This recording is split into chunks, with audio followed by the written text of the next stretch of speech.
Hi, my name is Wael, Garine. I'm a prosthodontist in Jupiter, Florida. And I want to share with you today a new workflow that we have in our office. So the workflow is regarding doing wax ups. Traditionally, we would get all the records for our patients and we do impressions and the photographs and we'd send everything to our laboratory to generate wax up with a script of exactly how we want the teeth to be and where we want them to look in the patient's face. And the lab will fabricate the wax up and they will send it to us, and typically that takes about a couple of weeks. And sometimes when we get the wax up back, things don't look exactly how we want it to be, so it has to go back and forth maybe a couple of times. And sometimes, unfortunately, it arrives and we open the box and a small piece of the wax is chipped, which is always not a great idea. So what we've been doing recently is we're working with our laboratory to do a digital wax up workflow.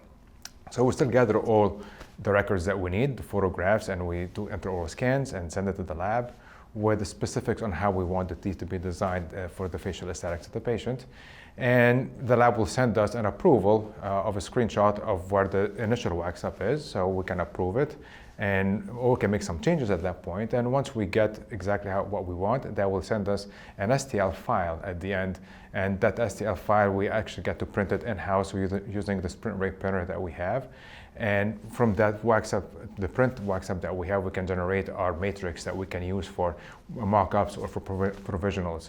But by doing it this way, what we are gaining is, number one, we're getting this done fairly quickly for our patients, so it's very efficient because we're getting about 24 to 48 hours turnaround time. That's number one. Number two, we're getting our input, so we're communicating better with our laboratory, because the first time we get a screenshot of the wax up, if we don't like it, we ask them to make some changes. They can make it, send it to us before we finalize. And the third thing is that when we're done, they send us the wax up or the STL file that we have. So in case anything happens to that model that we printed, we can reprint another one. So we have a reproducibility of that we can make anytime in case we need to make another mock-up for our patient or any provisional.